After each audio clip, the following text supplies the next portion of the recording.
Dear students, ప్రస్తుతం మనం civils 2024 సంవత్సరంలో ప్రిలిమినరీ ఎగ్జామ్లో మన చరిత్రకు సంబంధించినటువంటి ప్రశ్నల్ని ఏమిచ్చాడో వాటి గురించి అధ్యయనం చేద్దాం. దీని గురించి చెప్పేటప్పుడు ఒక ముఖ్యమైన విషయం ఏంటంటే, ఆ మధ్య విడుదలైనటువంటి ఒక తమిళ సినిమాలో ఈ మధ్య చనిపోయినటువంటి భారతీ రాజా ఒక డైలాగ్ కొట్టారు. ఏమని డైలాగ్ కొట్టారంటే, నార్త్ ఇండియాతో పోలిస్తే సౌత్ ఇండియా బక్కగా పేదరికంలో ఉన్నట్టుగా కనపడుతుంది. దానికి కారణం భౌగోళికపరమైనటువంటి మార్పులా లేదా భూమిలో వచ్చిన మార్పులా అని చెప్పి అంటూ ఆయన ప్రజల్ని ప్రశ్నిస్తాడు. ఆయన ఒక రాజకీయ నాయకుడు. ఆ సినిమాలో భారతీ రాజా, ప్రజలారా, నార్త్ ఇండియా చాలా విశాలంగా ఉంటుంది, చాలా అందంగా ఉంటుంది, అభివృద్ధి చెందినట్టు ఉంటుంది. కానీ సౌత్ ఇండియా చూస్తే బక్కసిక్కినట్టుగా ఉంటుంది.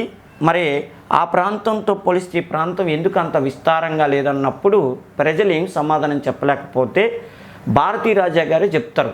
ఏమంటారంటే, ఇది భూగోళపరంగా వచ్చినటువంటి దుస్థితి కాదు, ఆర్థికంగా వచ్చిన దుస్థితి. అంటే కేంద్ర ప్రభుత్వం వాళ్ళు వాళ్ళ ఏరియా మీద పెట్టిన శ్రద్ధ మన సౌత్ ఇండియా మీద పెట్టడం లేదు. అందుకని మన సౌత్ ఇండియా బక్కసిక్కినట్టుగా ఉంటుందని చెప్పి చలుక్తులు ఇసురుతాడు.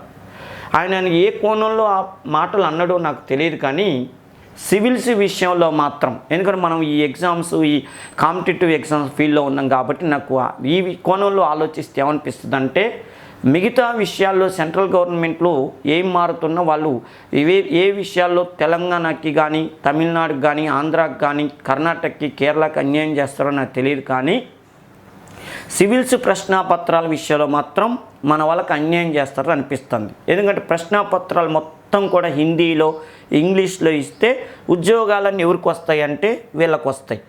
వీళ్ళకి అంత అద్భుతంగా ఇంగ్లీషు రాకపోవటం వల్ల, హిందీ రాకపోవటం వల్ల వీళ్ళు మాత్రం సివిల్స్ ఎగ్జామ్స్లో తమ సత్తా నిరూపించుకోలేకపోతున్నారు. అలానే మొత్తం అలాగే ఉందా సార్, మీరు విమర్శించటం బాగాలేదంటే, ఫలితాలు పొందుతున్న వాళ్ళు వాళ్ళతో పోలిస్తే వీళ్ళు తక్కువ మంది ఉన్నారు, చాలా తక్కువ మంది ఉన్నారు.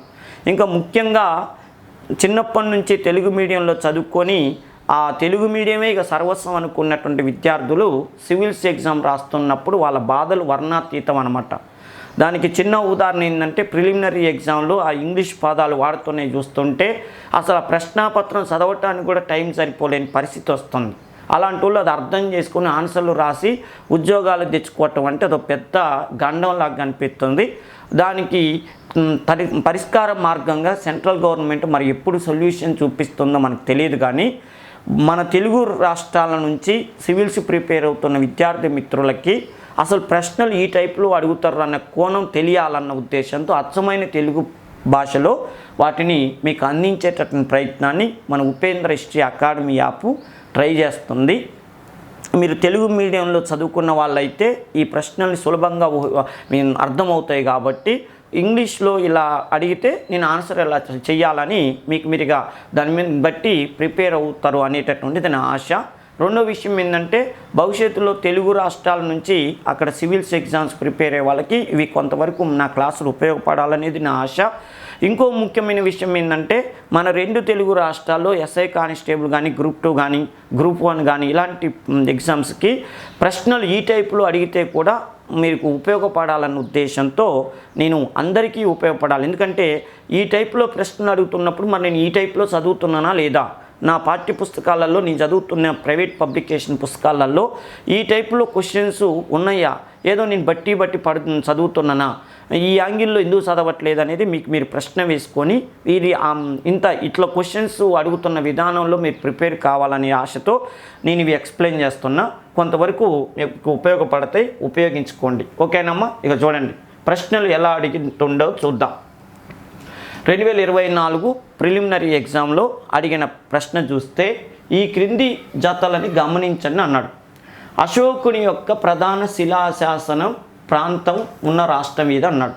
అంటే అశోకుడు మన భారతదేశంలో శిలాశాసనాలు వేయించిన ఫస్ట్ చక్రవర్తి అన్న విషయం మనకు తెలుసు. శాసనాల ద్వారా ప్రజలతో మాట్లాడిన మొట్టమొదటి భారతదేశ చక్రవర్తి అంటే కూడా మనకు గుర్తుకొచ్చేది ఎవరంటే అశోక సామ్రాట్ గుర్తుకొస్తాడు. ఆయన భారత ఉపఖండం మొత్తం మీద దాదాపు 181 శాసనాలు వేయించాడు. 181 శిలాశాసనాలు వేయించాడు. వాటిలో పెద్దవి ఉన్నవి, చిన్నవి ఉన్నాయి. ఓకే కదా, అది ఏదన్నా సందర్భం వచ్చినప్పుడు చెప్పుకుందాం. కానీ ఇక్కడ మాత్రం ఆయన వేయించినటువంటి శాసనాలను చూస్తే చూడండి, ధౌళి శాసనం అనేటటువంటి ఎర్రగుడి శాసనం, జౌగడ శాసనం, కల్సీ శాసనం, దాన్ని కాల్సీ శాసనం అని లేదా కల్సీ శాసనం అనే పేరుతో పిలుస్తారు. ఇక్కడ ప్రాంతాలు ఇచ్చాడు, ఏ ఏ ప్రాంతాల్లో ఉన్నాయో గుర్తుపట్టని అన్నాడు. ఇందులో ఏదో తప్పు ఉంటాయి, ఏవో రైట్ ఉంటాయి. అదేదో సరిగా చూడండి, సరిగా సరిపోయాయి, ఏ పోయాయి అంటే ఎన్ని సరిగ్గా సరిపోయాలని అడుగుతుండు. ఓకేనా, చూడండి, ధౌళి అనేటటువంటిది ఒరిస్సాలో ఉందా అన్నాడు. కరెక్టే, ధౌళి అనేటువంటి ఒరిస్సాలోనే ఉంది. ఆయన చేసినటువంటి కళింగ యుద్ధాన్ని గురించి కూడా తెలియజేసే శాసనంగా ఆ శాసనాన్ని పిలుస్తారు. రెండవది ఎర్రగుడి శాసనం ఆంధ్రప్రదేశ్లో ఉందంటే మన ఆంధ్ర ప్రాంతంలో అశోకుడు మొత్తానికి 2 అద్భుతమైన శాసనాలు వేయించాడు. ఒకటి ఎర్రగుడి శాసనం వేయించాడు, 2 రాజుల మందగిరి శాసనం వేయించాడు. ఈ 2 శాసనాలు కూడా మన కర్నూలు జిల్లాలో ఉన్నాయన్న విషయం మనకు బాగా తెలుసు. ఓకే కదా, ఆంధ్రదేశంలో అశోకుడు వేయించిన మొట్టమొదటి శాసనాలు కూడా అవి చెప్తారు. పర్టికులర్గా రాజుల మందగిరి శాసనంలో అయితే ఇంకా చాలా విషయాలు ప్రస్తావించాడు. గురువుకి శిష్యులకి మధ్య ఉన్న అనుబంధాన్ని కూడా ఆయన ఏ శాసనంలో ప్రస్తావించాడంటే రాజుల మందగిరి శాసనంలో. అంటే గురువు గారి పట్ల శిష్యులు ఎలాంటి వినయ భావాన్ని కలిగి ఉండాలి, గౌరవ ప్రపత్తులను కలిగి ఉండాలనే విషయాన్ని దాంట్లో ప్రస్తావించడం జరిగింది. ఇకపోతే చూడండి, జౌగడ మధ్యప్రదేశ్లో ఉందా అన్నాడు. జౌగడ మధ్యప్రదేశ్లో లేదు, అది కూడా ఒరిస్సాలోనే ఉంది. అంటే ధౌళి అన్న జౌగడ అన్న ఒకే ఏరియా, అర్థమైంది కదా. అంటే ఇది మధ్యప్రదేశ్ అని ఇచ్చిండు, అంటే ఇది కాదు. కల్సీ అనేటటువంటిది కర్ణాటక అన్నాడు. కల్సీ అనేటువంటి కర్ణాటక లేదు, నాకు తెలిసి అది ఉత్తరాఖండ్ ప్రాంతంలో ఉంది. ఓకే కదా, అంటే ఇది కూడా తప్పే. 2 కరెక్టు, 2 తప్పు. ఓకే, పై జతల్లో ఎన్ని సరిగిపోలేదు అంటే ఒక జత మాత్రమే, 2 జతలు మాత్రమే కరెక్ట్గా సరిపోయినాయి. ఓకేనా, చూడండి, పైన ఇచ్చిన జతల్లో 2 జతలు మాత్రమే కరెక్ట్గా సరిపోయాయి. ఏంటవి అని అంటే మీకు వివరణ కూడా నేను ఇస్తున్నా. మీరు ఖచ్చితంగా సాధ్యమైనంత వరకు నోట్స్ రాసుకోవటానికి ట్రై చేయండి. ఓకేనమ్మా, చూడండి, ఇంకో విషయం, ఇవి సివిల్స్లో అడిగాడు. ఇక సివిల్స్ టైప్లో ఇట్లనే ఉంటాయి, మనం చదవాల్సిన అవసరం లేదు. ఎస్ఐ కానిస్టేబుల్ గ్రూప్ 2 గ్రూప్ 1కి ఇంత డెప్త్గా చదవాల్సిన అవసరం లేదనేటటువంటి ఆలోచన పెట్టుకోమాకండి. భవిష్యత్తులో జరగబోయే పోటీ పరీక్షల్లో ఈ టైప్లోని క్వశ్చన్, అసలు ఇది పెద్ద బిట్లే కాదు ఇవి, కానీ అప్పుడు సందర్భంలో సివిల్స్లో ఇచ్చాడు. ఒక్కోసారి ఇస్తేనేమో దుమ్ము లేపే లెవెల్లో ఇస్తాడు, లేకపోతేనే 7వ తరగతి 8వ తరగతి పిల్లవాడు కూడా ఆన్సర్లు చేసేటట్టుగా సివిల్స్లో ఇస్తాడు. ఒక విధంగా చెప్పాలంటే ఇది ఈజీ బిట్లే, అర్థమైంది కదా. ఇప్పుడు ఎస్ఐ కానిస్టేబుల్ పిల్లలకి కూడా ఈ టైపులో అడుగుతాయి కాబట్టి వీటి మీద దృష్టి పెట్టండి. ఎస్ఐ కానిస్టేబుల్ ఏ ఎగ్జామ్లో అయినా ఇలాంటివి అడుగుతాడు. చూడండి, ధౌళి ఒరిస్సా, ఇది సరైనది, ఇది పూరీ జిల్లాలో ఉన్నది, ఒరిస్సాలో పూరీ జిల్లా. ఇప్పుడు మీకు అర్థం కావాలి, ధౌళి అనేది ఒరిస్సాలో ఉన్నదని తెలుసు, పూరీ జిల్లాలో ఉన్నదన్నది ఇప్పుడు ఈ క్లాస్ వినటం ద్వారా తెలియని వాళ్ళకి కొన్ని కొత్త విషయాలు తెలుసుకునే అవకాశం ఉంటుంది. రెండో చూడండి, ఎర్రగుడి శాసనం ఆంధ్రప్రదేశ్, ఇది సరైనదే, ఇది మన కర్నూలు జిల్లాలో ఉందని చెప్పాను. నెక్స్ట్ జౌగడ, ఇది ఒరిస్సాలో గంజాం జిల్లాలో ఉంది, కానీ అక్కడ ఏమని ఉంది, అది మధ్యప్రదేశ్లో ఉంది అన్నాడు. జౌగడ మధ్యప్రదేశ్ అన్నాడు, అంటే తప్పే కదా. ఓకే, ఇది ఓకేనా, మధ్యప్రదేశ్లో కాదు. ఎక్కడుంది, ఒడిస్సా గంజాం జిల్లాలో ఉంది, మధ్యప్రదేశ్ కాదు. నెక్స్ట్ కల్సీ, ఇది ఉత్తరాఖండ్, డెహ్రాడూన్ దగ్గర ఉత్తరాఖండ్లో ఉంది, అంటే కర్ణాటకలో కాదు అన్న విషయం మనకు తెలుస్తుంది. ఓకే కదా, మొత్తానికైతే 2 కరెక్టు, 2 తప్పు, క్లియర్. ఇకపోతే చూడండి, ఈ క్రింది జతలను పరిశీలించండి అన్నాడు. ఈ క్రింది జతలను పరిశీలించండి అన్నప్పుడు సంఖ్య తర్వాత రాజు వంశం వాళ్ళ డైనాసిటీ ఏదని అడుగుతాడు. అంటే నన్నుక జయశక్తి అంటే ఇది ప్రత్యేకంగా ఆయన రాజపుత్రుల మీద కాన్సన్ట్రేషన్ చేశాడు. మధ్యయుగ భారతదేశ చరిత్రలో ఉత్తర భారతదేశంలో గొప్ప గొప్ప రాజపుత్ర రాజవంశాల వాళ్ళు భారతదేశంలో చిన్న చిన్న ప్రాంతాలను పరిపాలన చేశారు.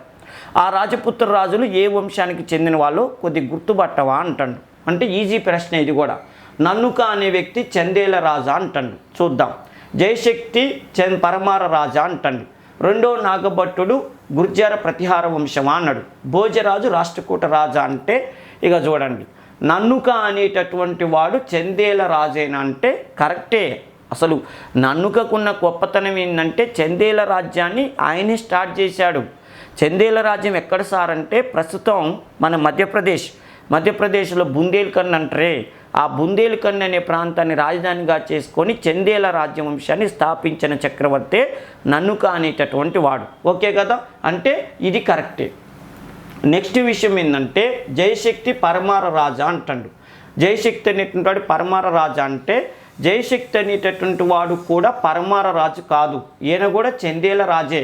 నన్నుక ఆ వంశంలో ఎంత గొప్పవాడో జయశక్తి కూడా అంతే గొప్పవాడు. అంటే ఇతడు పరమార రాజు అనేటటువంటి వాడు తప్పు ఇక్కడ ఇచ్చింది. నెక్స్ట్ రెండో నాగభట్టుడు గుర్జర ప్రతిహార వంశవాడ అంటే ఇది కరెక్టే, గుర్జర ప్రతిహార వంశమే. ఓకేనా, గుర్జర ప్రతిహార వంశంలో ఈ రెండో నాగభట్టుడు గొప్ప పేరు ప్రతిష్టలు పొందాడు. ఆ వంశానికి గొప్ప ప్రతిష్ట తీసుకొచ్చినటువంటి వాడిగా ఇతన్ని చెప్తారు.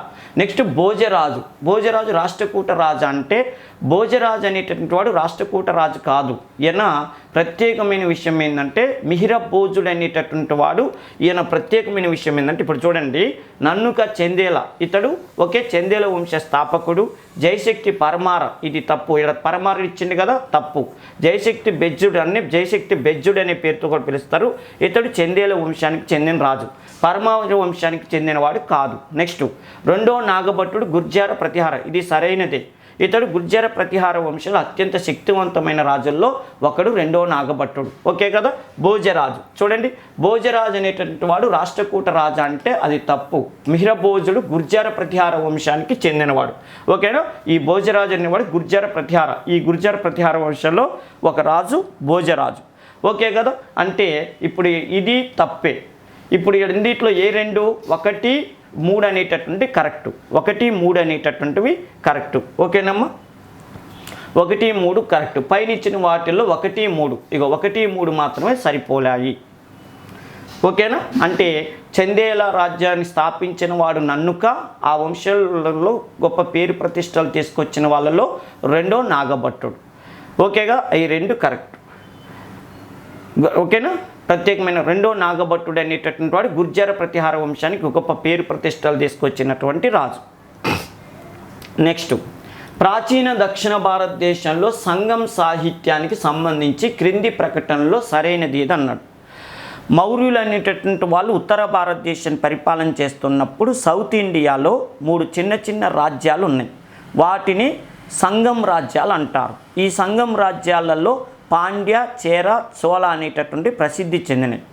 ఈ 3 రాజ్యాల గురించి ప్రత్యేకంగా అశోకుడు వేయించిన శిలాశాసనం 13వ శిలాశాసనంలో ప్రస్తావించటం జరిగింది. బాగా గుర్తుపెట్టుకోండి, అశోకుడు వేయించిన ఏ శాసనంలో ఆ 3 సంగమ రాజ్యాల గురించి ప్రస్తావించారంటే 13వ శాసనం, దాన్ని కళింగ యుద్ధ శాసనంలో ప్రస్తావించారంటారు. ఇంకో ముఖ్యమైన విషయం ఏంటంటే ఈ 3 రాజవంశాలు పరిపాలన చేసిన ఏరియా తప్ప మిగతా భారతదేశాన్ని మొత్తాన్ని దాదాపుగా మౌర్యులు అనేవాళ్ళు డైరెక్ట్గాను ఇండైరెక్ట్గాను పరిపాలన చేశారు.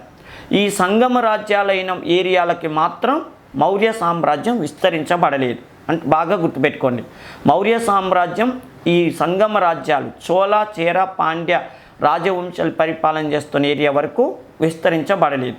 రేపు ఎగ్జామ్లో అడుగుతాడు, మౌర్యులు తమ రాజ్యాన్ని ఏ ప్రాంతంలో విస్తరింప చేయలేకపోయారంటే తమిళనాడు ఏరియా. ఇప్పుడు మనం చెప్పుకున్న చోళ, చేర, పాండ్య సంగమ రాజ్యాలు ఏ ఏరియాకి చెందిన రాజ్యాలంటే తమిళనాడు. తమిళనాడుకి మౌర్య సామ్రాజ్యానికి ఏ సంబంధం లేకుండా చేసిన వాళ్ళు ఈ చేల, చోర, పాండ్య రాజ్యం వాళ్ళు. అయితే ఈ రాజ్యాల్లో గొప్ప గొప్ప కవులు ఉండేవాళ్ళు. ఏ భాష మీద పరిశోధనలు చేశారంటే తమిళ భాష మీద పరిశోధనలు చేశారు. ఆ తమిళ భాష మీద పరిశోధన చేసిన వాళ్ళు రాసిన సాహిత్యాన్ని సంగం సాహిత్యం అనే పేరుతో పిలుస్తారు. ఎందుకు? సంగమ వంశాల కాలంలో వచ్చిన సాహిత్యం కాబట్టి వాటిని సంగం సాహిత్యాలు అంటారు.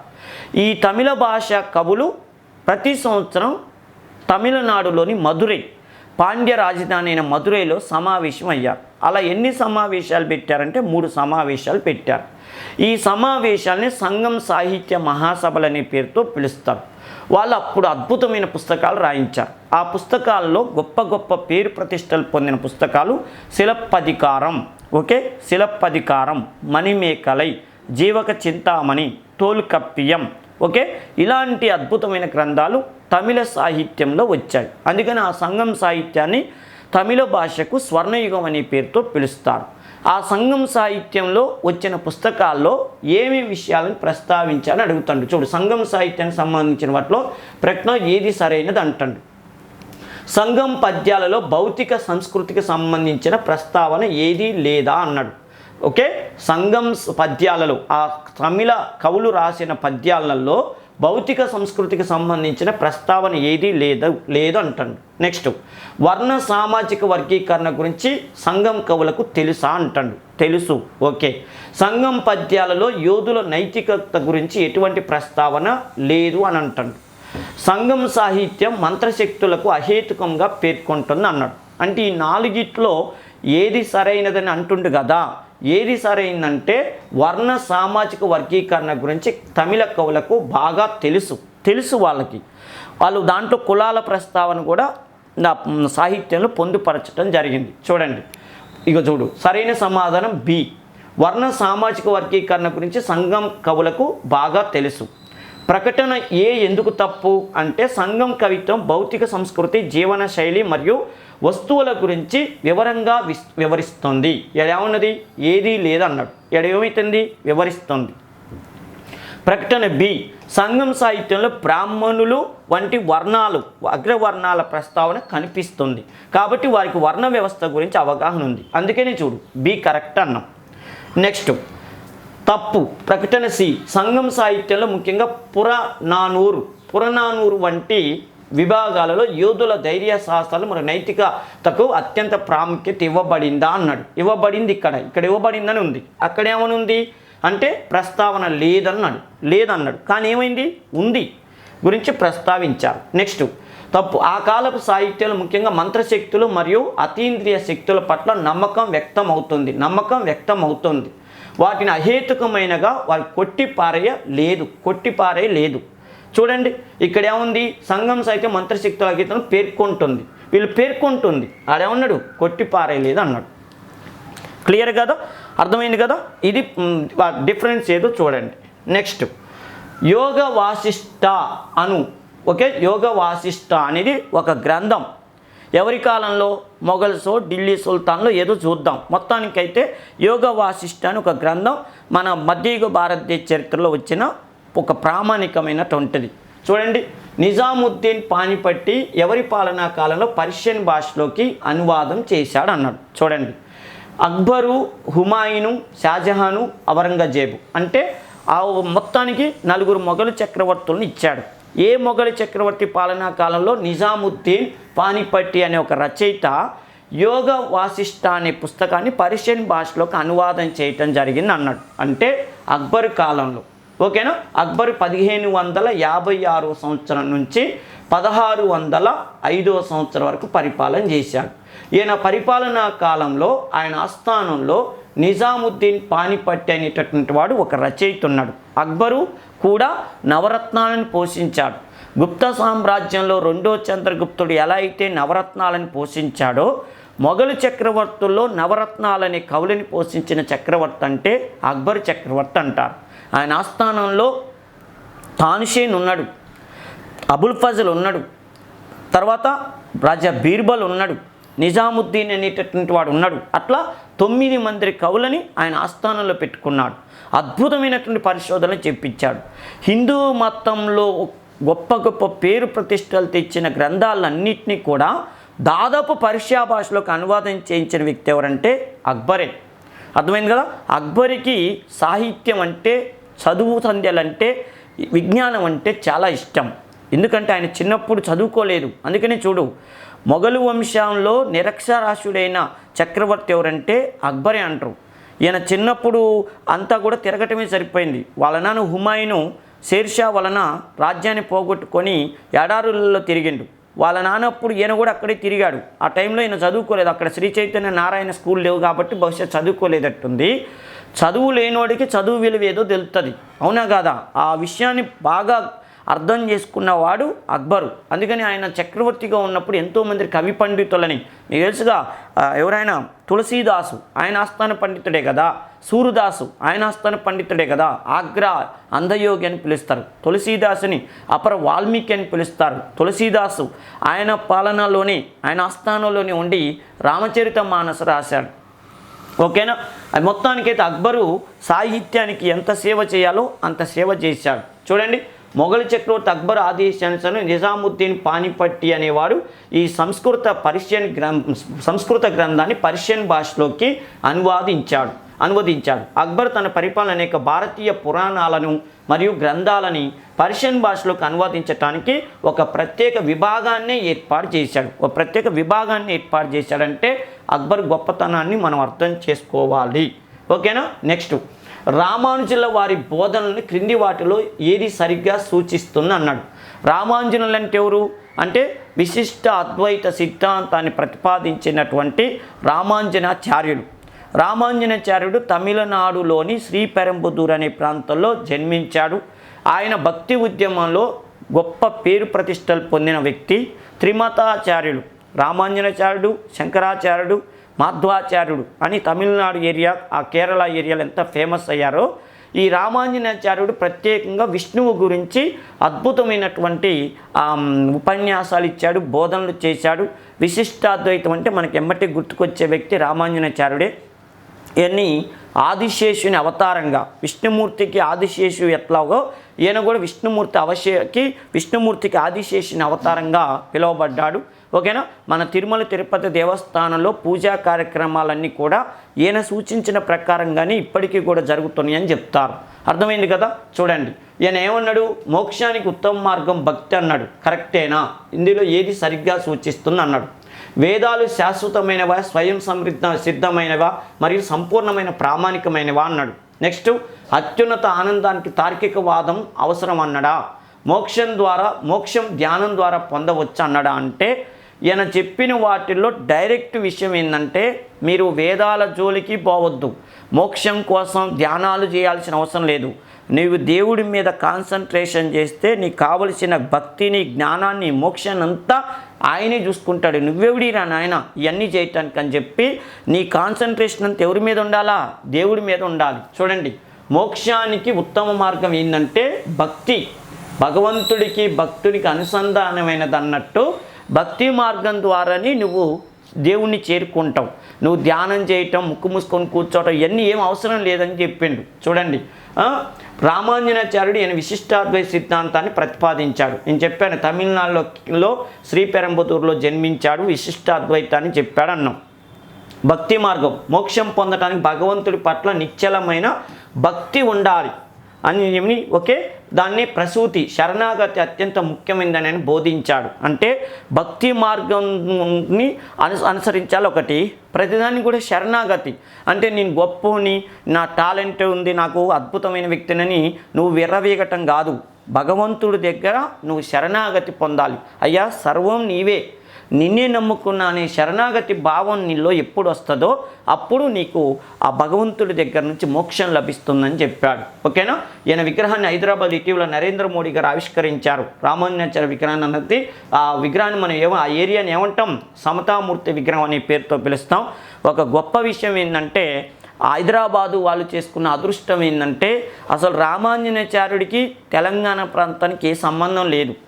అర్థమైందా. రామానుజాచార్యుడు పుట్టింది తమిళనాడు ఏరియా, ఆయనకి తెలంగాణకి ఏ సంబంధం లేదు.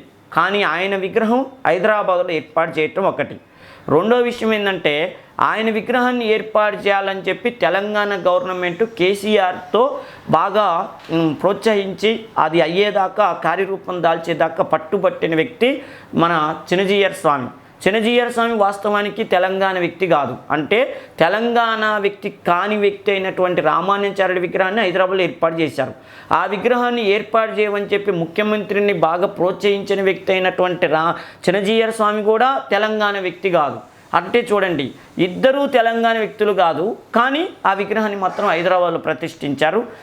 అంటే బహుశా వాళ్ళు ఆ ఏరియా వాళ్ళు చేసుకున్న అదృష్టం అనుకుంటా. దక్షిణ భారతదేశం కాదు, ఉత్తర భారతదేశం, టోటల్ ప్రపంచానికి భక్తి మార్గాన్ని ప్రబోధించిన రామానుజాచార్యుడి యొక్క విగ్రహాన్ని ఆ ఏరియాలో ప్రతిష్ఠించటాన్ని బట్టి ఏరియాలని విషయం పక్కన పెడితే మన తెలుగు వాళ్ళు చేసుకున్న గొప్ప అదృష్టంగా చెప్పుకోవచ్చును. ఓకేనా. మొత్తానికైతే దీంట్లో వాస్తవం కూడా చెప్పుకోవాలా, కల్వకుంట్ల చంద్రశేఖరరావు చేసినటువంటి కృషి కూడా అమోఘం. ఎందుకంటే అప్పట్లో చినజీయర్ స్వామిను చంద్రశేఖరరావు గారు బాగా క్లోజ్గా ఉండేవాళ్ళు. అదే సినిమా కూడా ఉంటుంది, అవును వాళ్ళు ఇష్టపడ్డారు అన్నట్టు చిన్నజీయర్ స్వామి గారు, కేసీఆర్ గారు ఇద్దరు కూడబలుక్కొని మొత్తానికి హైదరాబాద్లో భక్తి వాతావరణం హైదరాబాద్ చుట్టుపక్కల తీసుకురావాలని ట్రై చేశారు. యాదగిరిగుట్టకు యాదాద్రి అని పేరు పెట్టింది కూడా చిన్నజీయర్ స్వామి గారే. బహుశా ఆ విషయంలో ఆ యాదగిరిగుట్ట డెవలప్మెంట్ విషయంలో సలహాలు ఇస్తున్న ఉద్దేశంతోనే చిన్నజీయర్ స్వామి కోరిక మేరకే సమతామూర్తి విగ్రహాన్ని పెట్టుకోవటానికి అంత ప్లేస్ని కూడా కేసీఆర్ ఇప్పించారు అనేటటువంటి కూడా మనందరికీ తెలుసు. ఏదేమైనా కూడా సమతామూర్తి అనేటటువంటిది మన హైదరాబాద్లో ఒక ఆధ్యాత్మికమైనటువంటి ప్రాంతంగా కొనియాడబడుతున్నది.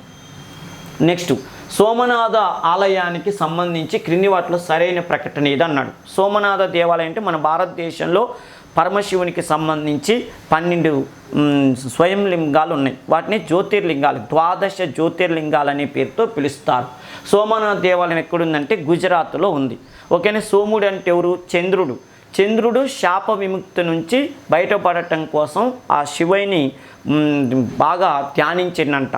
ధ్యానించబట్టి అక్కడ ఆ శివుడు అక్కడ కొలువు తీరాడు. ఆ చంద్రుడి యొక్క కోరిక మేరకు శివుడు అక్కడ కొలువు తీరబట్టి చంద్రుడిని సోముడు అంటారు కదా, ఆ సోముడి పేరు మీదనే సోమనాథాలయం అనే పేరు వచ్చిందంటారు. భారతదేశంలో అత్యంత పాపులర్ అయినటువంటి టెంపుల్లలో ఒక టెంపుల్ ఈ సోమనాథ దేవాలయం.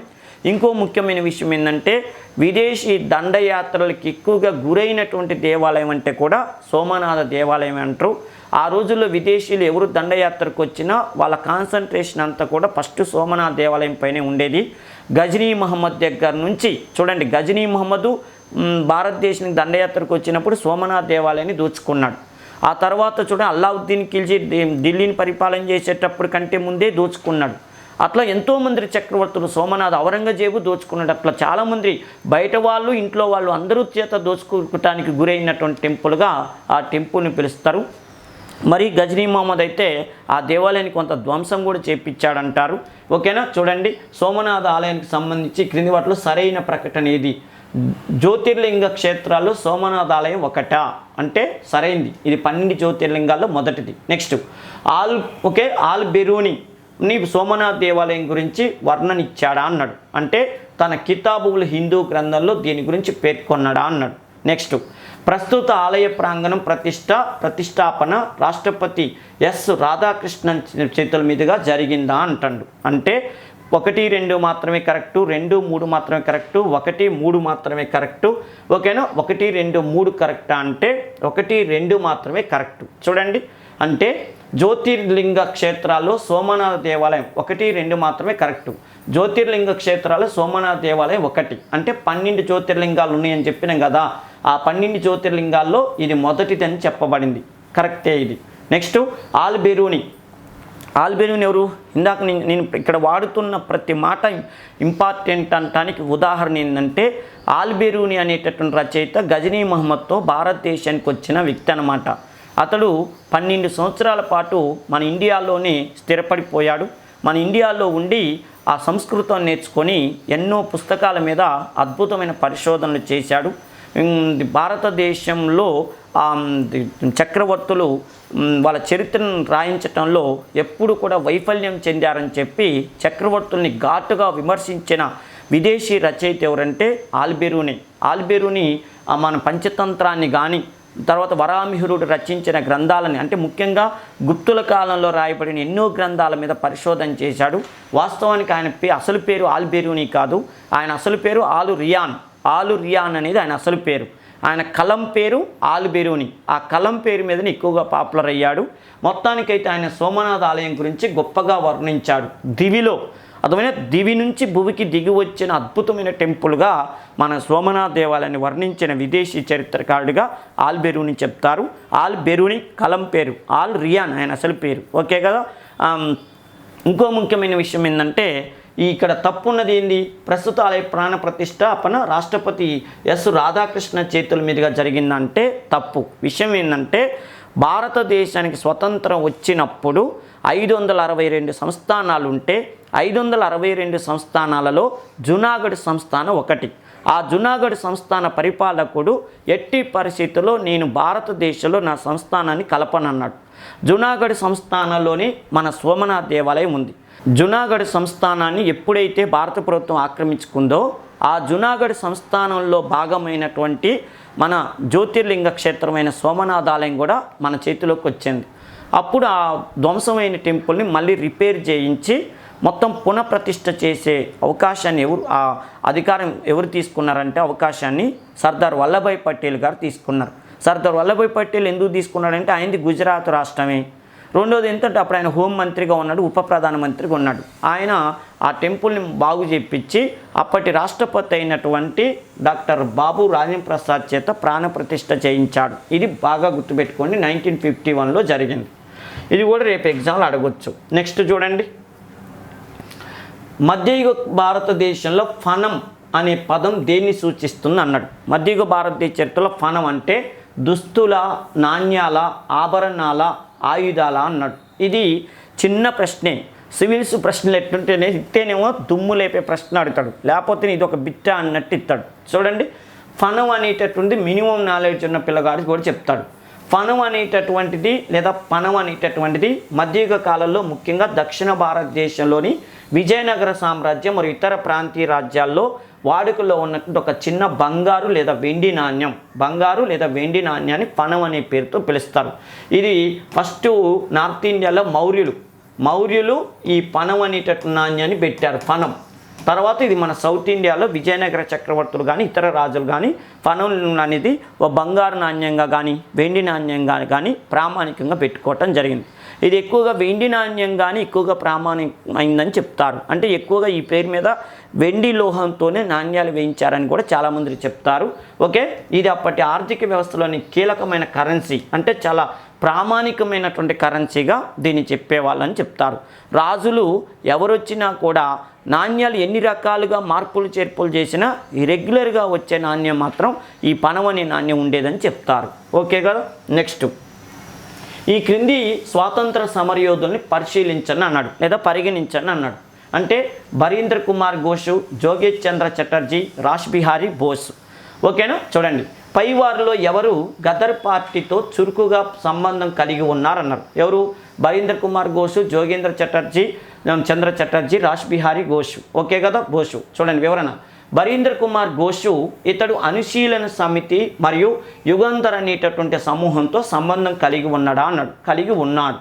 ఓకేనా, కలిగి ఉన్నాడు. ఇక స్వాతంత్ర సమయం పరిశీలించనండు. అంటే గదర్ పార్టీతో సంబంధం ఉన్న వాళ్ళు ఈ ముగ్గురులో ఎవరు అంటాడు అంటే అసలు బరీంద్ర కుమార్ మనం ఎమ్మటి ఆ బిట్టుగా చెప్పొద్దు, స్టోరీ చెప్పుకుందాం. ఎందుకంటే రేపు ఎగ్జామ్లో ఇదే అడుగుతాడని గ్యారంటీ ఉంది. వేరే కోణంలో అడిగినా కూడా మనకు కలిసి వచ్చేటట్టు ఉండాలి.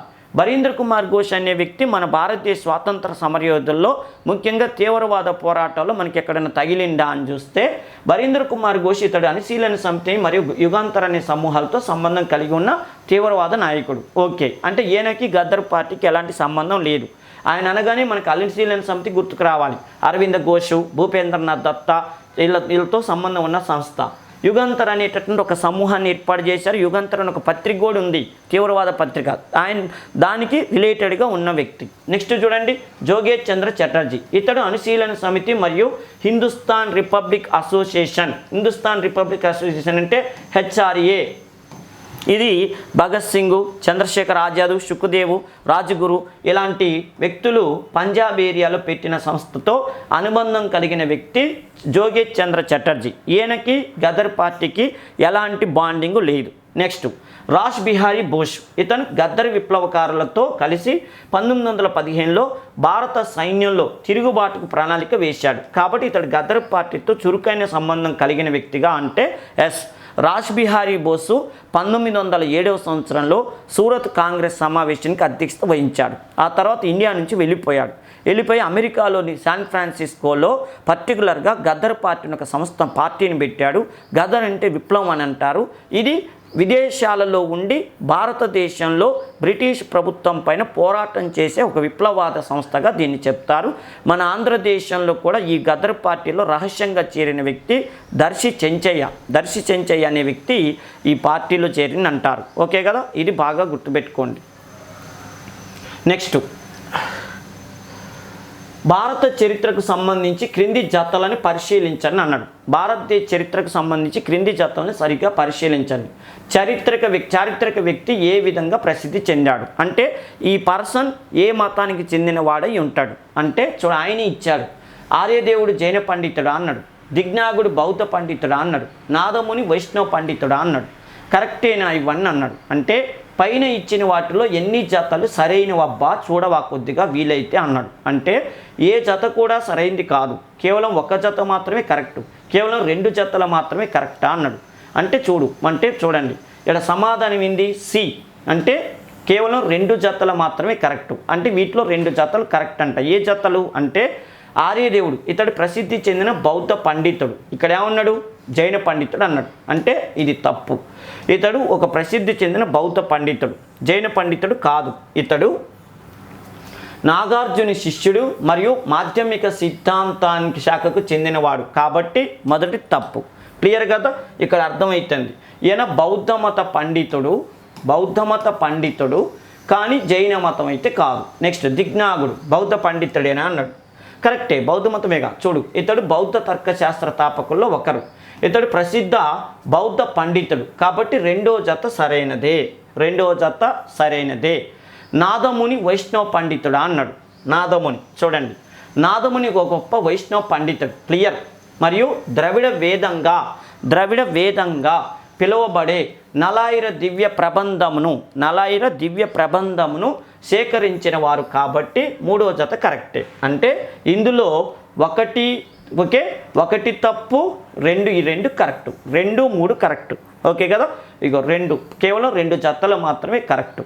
అంటే ఏ 2 అంటే చూడండి 2, 3 కరెక్ట్ అని అర్థం. దిగ్నాగుడు బౌద్ధ పండితుడు, నాదముని వైష్ణవ పండితుడు. ఇక్కడ సివిల్స్లో వస్తున్న సమస్య ఏంటంటే అక్కడ ఏది సరైనది చెప్పమంటాడు, ఏది సరికాని చెప్పమంటుంది కన్ఫ్యూజ్లో కూడా వచ్చింది కూడా పోగొట్టుకునే పరిస్థితి ఉంటుంది. అందుకని అనుమానాలన్నీ నివృత్తి చేయటం కోసమే ఈ ప్రశ్నాపత్రాల వివరణ బాగా గుర్తుపెట్టుకోండి. ఓకేనా?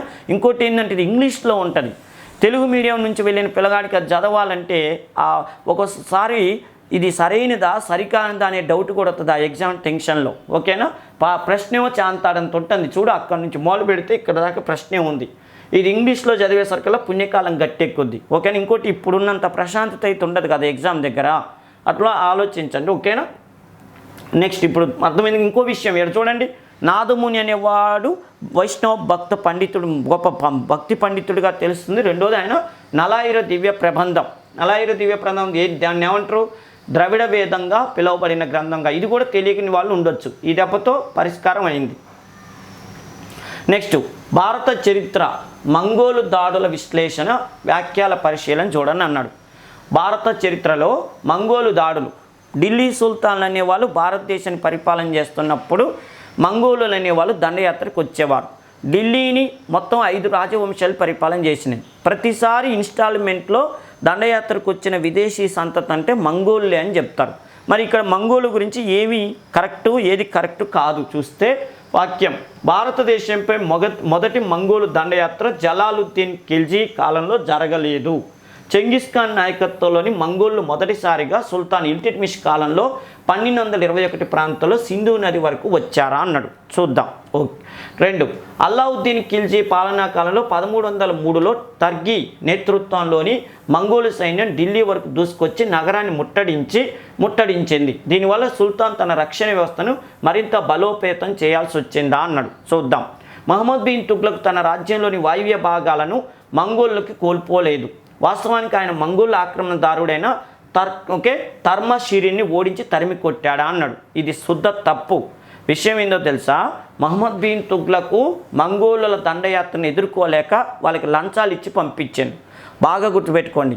మంగోళ్ళు ఊకే దండయాత్రకు వస్తుంటే ఈ నిద్రమొక్కుడు ఏం చేసిందంటే, మీరు రామాకండ్రా నాయన, మీకు ఏం కావాలో చెప్పండి, నేనే ముందే డబ్బులు పంపిస్తా అని చెప్పి డబ్బులు వాళ్ళకి పంపించి మరీ దండయాత్రకు రాకుండా బతీలాడుకున్న వ్యక్తి మహమ్మద్ బిన్ తుగ్లకు. ఎడేమంటాడు? తరిమి కొట్టాడా అన్నాడు. తప్పు.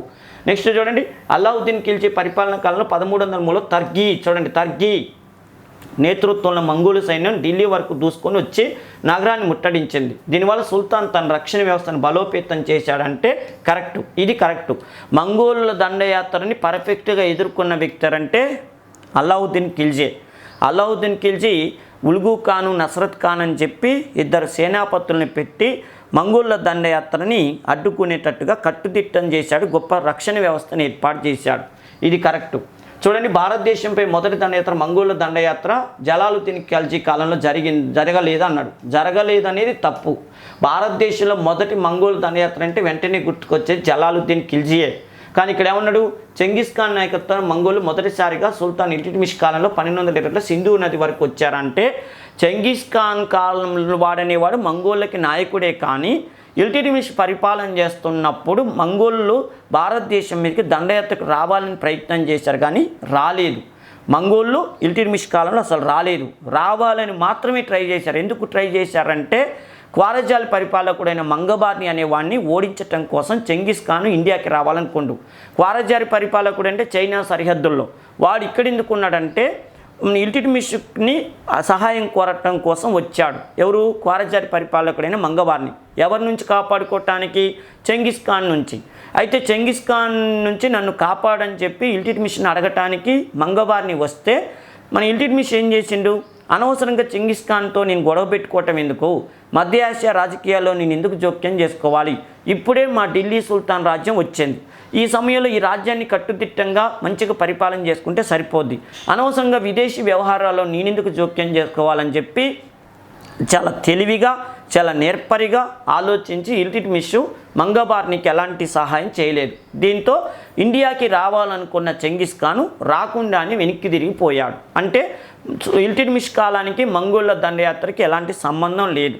కాకపోతే ఇక్కడ ఎగ్జామ్ పాయింట్ ఆఫ్ మీరు గుర్తుపెట్టుకోవాల్సిన విషయం ఏంటంటే మన ఇల్టుట్మిష్ పరిపాలన చేస్తున్నప్పుడు మంగోలు నాయకుడైన చెంగిస్ ఖాన్ మాత్రం ప్రపంచ దేశాలని దోచుకొని వస్తాడు.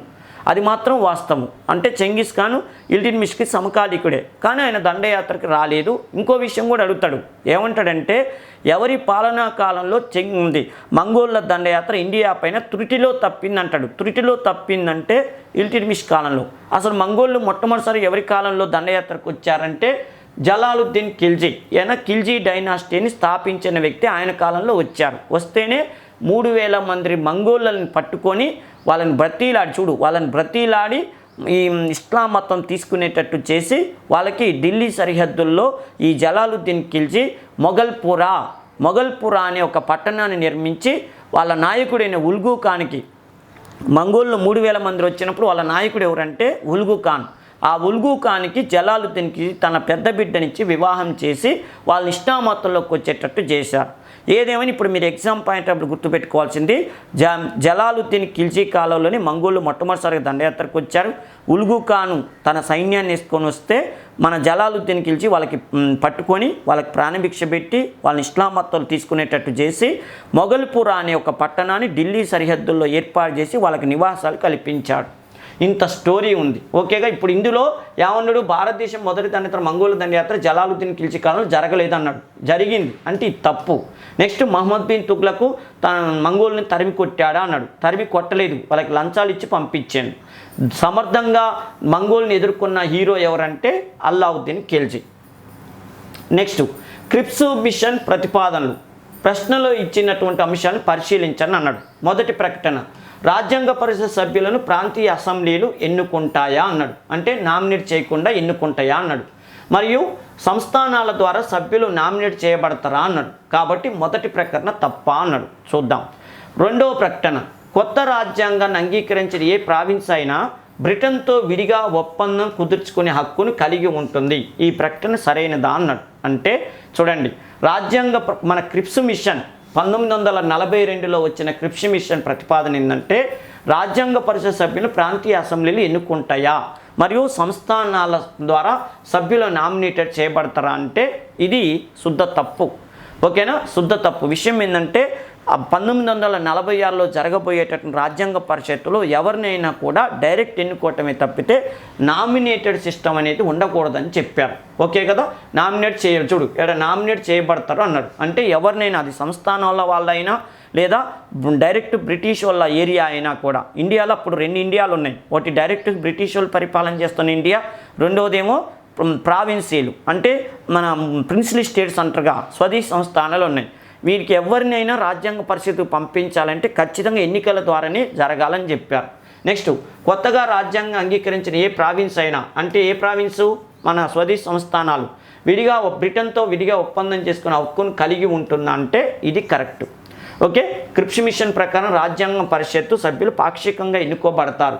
ఓకే, మరియు పాక్షికంగా నామినేట్ చేయబడతారు. సంస్థానాధీశులు ఎవరైనా కూడా ఎన్నికల ద్వారా జరగాలనేది. ఓకేనా, ఇది ఇందులో తప్పు ఉంది.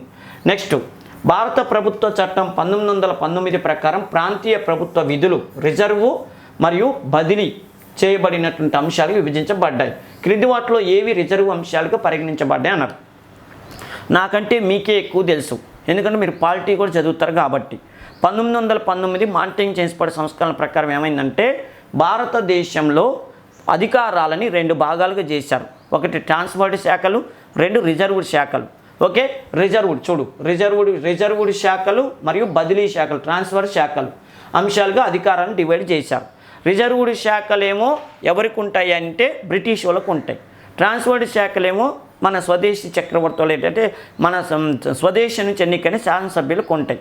మొత్తానికైతే పవర్ఫుల్ అధికారాలని బ్రిటిష్ వాళ్ళకు ఉండేటట్టుగా శాఖల్ని 2 రకాలుగా బ్రిటిష్ వాళ్ళు డివైడ్ చేశారు. అయితే ఇందులో క్రింది వాటిలో ఏవి రిజర్వు అంశాలుగా పరిగణించబడతాయి అన్నాడు. అంటే న్యాయ పరిపాలన, స్థానిక స్వపరిపాలన, భూమి శిస్తు, పోలీసా అంటే ఇందులో పెద్ద బ్రహ్మ పదార్థం ఏమీ లేదు.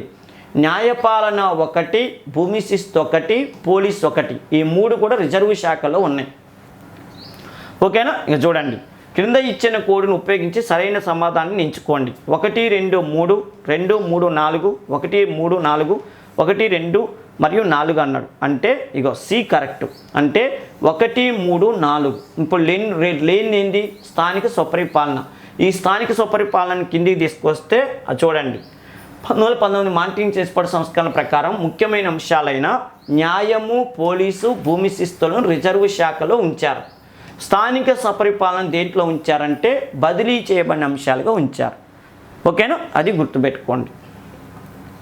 నెక్స్ట్, భారత చరిత్రకు సంబంధించి క్రింది గ్రంథాలను పరిశీలించండి అన్నాడు. క్రింది గ్రంథాలను పరిశీలి, ఇది ఏన్షియంట్ ఇండియాకు సంబంధించిన గ్రంథాలు, మతపరమైన గ్రంథాలు ఏదైనా కావచ్చు. చూడు, నెట్టి పకరణ, పరిశిష్ట పర్వన్, అవధాన శతక, త్రిశిష్ట లక్షణ మహాపురాణం.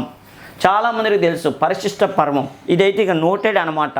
హేమచంద్రుడు రచించాడు, చంద్రగుప్తుడు జైన మతాన్ని స్వీకరించాడని తెలియజేసే గ్రంథం అని 5-10 సార్లు చదువుతాం. చూడండి, నెట్టి పకరణ, పరిశిష్ట పర్వం, అవధాన శతక, త్రిశిష్ట లక్షణ మహాపురాణం. పైన పేర్కొన్న వాటిలో ఏవి జైన గ్రంథాల అన్నాడు. అంటే ఇక చూడండి, నెట్టి పకరణ ఇది బౌద్ధ మత గ్రంథం. నెట్టి ప్రకరణ బౌద్ధ మత గ్రంథం. ఇక్కడ ఆయన ఏమడుతాడు, జైన గ్రంథాలు ఏందంటాడు, కానీ ఇది బౌద్ధ మత గ్రంథం. నెక్స్ట్, పరిశిష్ట బౌద్ధ మత గ్రంథం, ఇది బుద్ధుని బోధనను అర్థం చేసుకోవటానికి ఒక మార్గదర్శకంగా పనిచేస్తుంది. అర్థమైనా? ఇప్పుడు ఈ క్లాసు వినటం వల్ల నాకు ఏం ఉపయోగం అనే ఆలోచన ఒక స్టూడెంట్ కలిగితే ఆ స్టూడెంట్ మనసు అతన్ని ఏమని చెప్తుండాలంటే, నీకు అర్థమవుతుందా, ఇందులో ఈ గ్రంథాలు ఉన్న సంగతి నీకు తెలియదు. ఇప్పుడు ఈ గ్రంథాలు మనకి ప్రాచీన భారతదేశ చరిత్రలో రాయబడిన అన్న విషయం నీకు తెలిసింది ఒకటి. రెండవది ఏంటంటే, ఈ క్లాస్ వినటం వల్ల నీకు జరిగిన ఇంకో బెనిఫిట్ ఏంటంటే, ఈ గ్రంథాలు ఏ భాషకు సంబంధించిన గ్రంథాల్లో కూడా నీకు తెలుస్తున్నాయి. మూడో విషయం ఏంటంటే, ఈ గ్రంథాల్లో ఏ విషయాలను ప్రస్తావించబడినవి కూడా నీకు తెలుస్తున్నాయి. ఇంతకంటే నీకేం కావాలని చెప్పి ఒక తెలివైన విద్యార్థి మనసు ఆ తెలివైన విద్యార్థికి చెప్తుండాలి. అర్థమైంది కదా? చూడు, ఇది బౌద్ధ మత గ్రంథం. ఓకే, ఇది బుద్ధుని బోధనలు అర్థం చేసుకోవటానికి ఒక మార్గదర్శకంగా పనిచేస్తుంది. నెక్స్ట్, పరిశిష్ట పర్వం, ఇది మనం నెంబర్ ఆఫ్ చాలాసార్లు చదివినాం. ఇది హేమచంద్రుడు రచించిన ప్రసిద్ధ జైన గ్రంథం. ఓకే, ఇది జైన గ్రంథం, అంటే ఇందులో ఎలాంటి అనుమానం లేదు, ఇది జైన గ్రంథమే. చూడు, ఈ జైన తీర్థంకర్లు మరియు పురాతన రాజుల చరిత్రను వివరిస్తుంది. చూడండి, ఓకే, జైన గ్రంథం ఇది జైన తీర్థంకర్ల 24 మంది గురించి పురాతన రాజుల చరిత్రను తెలియజేస్తుంది. దీన్ని రాసింది ఎవరు? హేమచంద్రుడు రచించింది అన్నాం. మనకి ఎవరు? మౌర్య సామ్రాజ్య చక్రవర్తి చంద్రగుప్త మౌర్యుడు చంద్రగుప్త మౌర్యుడు జైన మతాన్ని స్వీకరించి కర్ణాటకలో శ్రావణ్ బెల్గోళ దగ్గరున్న చంద్రగిరి కొండలపైన ఆడ ఆ మత ప్రచారం చేశాడు అని తెలియజేస్తున్న పుస్తకం కూడా హేమచంద్రుడు రచించిన పరిశిష్ట పర్వమే. ఓకేనా. అవధాన శతక ఇది సంస్కృతంలో ఉన్న ఒక బౌద్ధ గ్రంథం. అవధాన శతక అనేటటువంటి బౌద్ధ గ్రంథం. ఓకేనా. ఇందులో బుద్ధుడికి సంబంధించిన 100 కథలు ఉన్నాయి. ఏ కథలు? జాతక కథలు. గౌతమ బుద్ధుడి జననం, ఆయన ఒక అవతార పురుషుడిగా వర్ణిస్తూ 100 కథలు దాంట్లో ఉన్నాయి. వాటిని జాతక కథలు. జాతక కథలు మొత్తం 547 కథలు ఉన్నాయి. ఇందులో 100 కథలు ఉన్నాయి. త్రిశిష్ట లక్షణ మహాపురాణం, దీని జనసేనుడు మరియు గుణభద్రుడు రచించారు. గుణభద్రుడు రచించాడు. ఇది 63 మంది గొప్ప జైన అంటే ఇప్పుడు చూడండి, నెట్టి ప్రకరణం బౌద్ధ మత గ్రంథం, పరిశిష్ట పరం జైన గ్రంథం, అవధాన శతక బౌద్ధ గ్రంథం, త్రిశిష్ట లక్షణ అంటే పురాణం అంటే జైన గ్రంథం. అంటే 1-4 జైన మత గ్రంథాలు. అవునా? కాదు, 2-4 జైన మత గ్రంథాలు. పరిశిష్ట పర్వము త్రిశిష్ట లక్షణ మహాపురాణం అనేటటువంటి జైన మత గ్రంథాలు. ఓకే కదా? క్లియర్. ఇప్పుడు మీకు అర్థమైంది. త్రిశిష్ట లక్షణ మహాపురాణం గ్రంథాన్ని జనసేనుడు మరియు గుణభద్రుడు అనేవాళ్ళు రాశారు. పరిశిష్ట పర్వం హేమచంద్రుడు రాశాడు. ఓకే. త్రిశిష్ట గ్రంథంలో 63 మంది గొప్ప జైన వ్యక్తుల జీవితాల గురించి వివరించిన గొప్ప జైన గ్రంథంగా చెప్తారు. ఓకే కదా? 2-4 కరెక్ట్. Okay, 2-4 correct. నెక్స్ట్ ఇకపోతే భారత చరిత్రకు సంబంధించి క్రింది వారిలో ఎవరిని కులాధరన్ అని పిలుస్తారండు. భారతదేశ చరిత్రకు సంబంధించి క్రింది వారిలో ఎవరిని కులాధరన్, ఇది చాలా ఇంపార్టెంట్ బిట్టు. ఓకేనా. అరబు వర్తకులు, కలందర్లు, పర్షియన్ కాలిగ్రాఫిస్టులు, ఓకేనా, సయ్యదులా అన్నాడు. అంటే సమాధానం చూడండి, టైం వేస్ట్ కాకుండా చూద్దాం. సయ్యదులు. ఇది చూడండి, కులాధరన్ అంటే ఎవరు? ఢిల్లీ సుల్తాన్ల కాలంలో సయ్యదులని కులాధరన్ అనే పేరుతో పిలుస్తారు. ఢిల్లీ సుల్తాన్ పీరియడ్ 1206 నుంచి 1526 కదా. ఆ టైంలో మన ఇండియాలోని ఇస్లాం మతస్థుల్లో కొంతమందిని సయ్యదులు అనే పేరుతో పిలుస్తారు. సయ్యద్ అనే వంశం కూడా ఉందిగా. ఢిల్లీ సుల్తాన్లో 4వ వంశం ఏది? సయ్యద్ వంశమేగా. ఇది బానిస వంశం, ఖిల్జీ వంశం, తుగ్లక్ వంశం, సయ్యద్ వంశం, లోడీ వంశం. ఓకే, చూడండి, ఢిల్లీ సుల్తాన్ కాలంలో సయ్యదులను కులాధరన్ అనే పేరుతో పిలిచేవారు. కులాధరన్ అంటే ఏంది? కుల అంటే టోపీ, ధరన్ అంటే ధరించేవాడు. కుల అంటే టోపీ, ధరన్ అంటే ధరించేవాడు అని అర్థం. వీరు ధరించే ప్రత్యేకమైన పొడవాటి మరియు కోణాల టోపీ కారణంగా వీరికి ఆ పేరు వచ్చింది. పొడవాటి మరియు కోణాలు టోపీల కారణంగా వారికి ఆ పేరు వచ్చింది. ముఖ్యత ఏంది? సయ్యదులు మహమ్మద్ ప్రవక్త వంశానికి చెందినవారని చెప్తారు. ఇస్లాం మతాన్ని స్థాపించిన మహమ్మద్ ప్రవక్తకి మేము స్వయంగా బంధువులం అని చెప్పుకున్న భారతదేశంలో ఢిల్లీ సుల్తాన్ రాజవంశం ఏదంటే సయ్యద్ వంశం వారు. ఓకే కదా? అట్లా గుర్తుపెట్టుకోండి. నెక్స్ట్, భారత చరిత్రకు సంబంధించి క్రింది ప్రకటనలను పరిశీలించండి అన్నాడు. ప్రకటనను గజపతి రాజులు మంజూరు చేసిన భూములలో డచ్ వారు తూర్పు తీరంలో తమ ఫ్యాక్టరీలని గోడౌన్ స్థాపించారా అన్నాడు. ఇది శుద్ధ తప్పే, కాకపోతే చూద్దాం ఉండు. Alfonso de Albuquerque Bijapur sultanate నుంచి గోవాను స్వాధీనం చేసుకున్నాడు. కరెక్టే. 1510లో English East India Company Vijayanagara సామ్రాజ్య ప్రతినిధి నుండి లీజుకు తీసుకున్న భూమిపై మద్రాసు వద్ద ఒక ఫ్యాక్టరీని స్థాపించిందా అన్నాడు.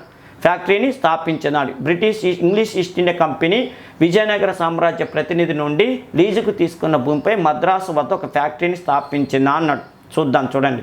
పైన ఇచ్చిన ప్రకటనలో ఏవి సరైంది? 1, 2, 2, 3, 1, 3, 1, 2, 3 అన్నాడు. ప్రకటన తప్పు.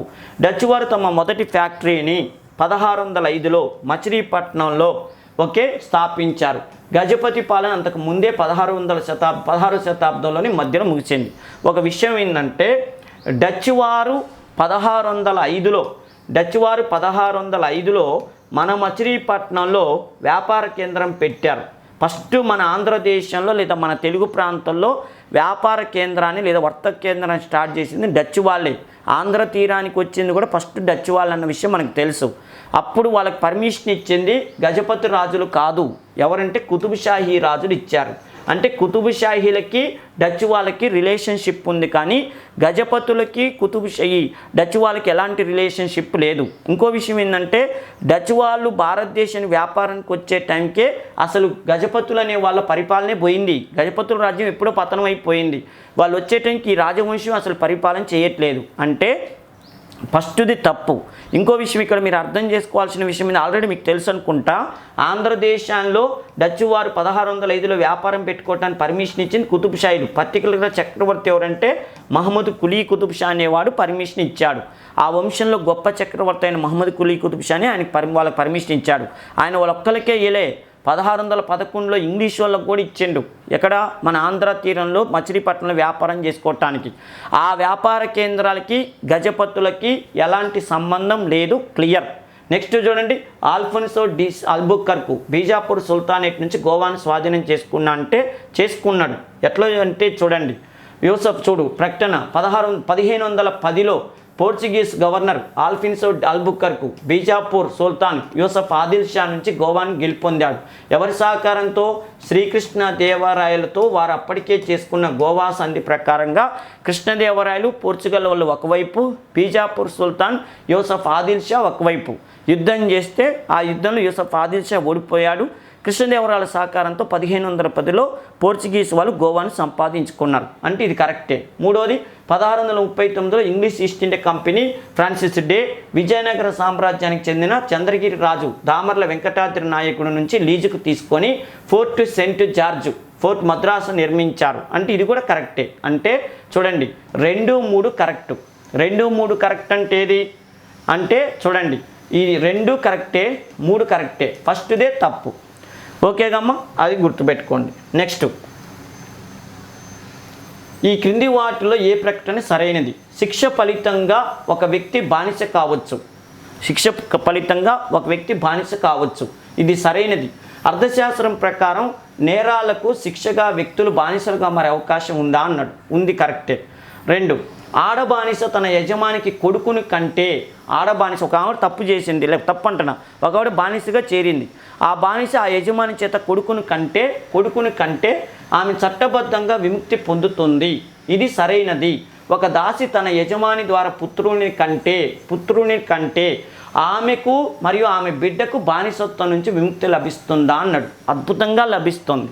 నెక్స్ట్, ఆడబానిసకు తన యజమాని ద్వారా జన్మించిన కొడుకు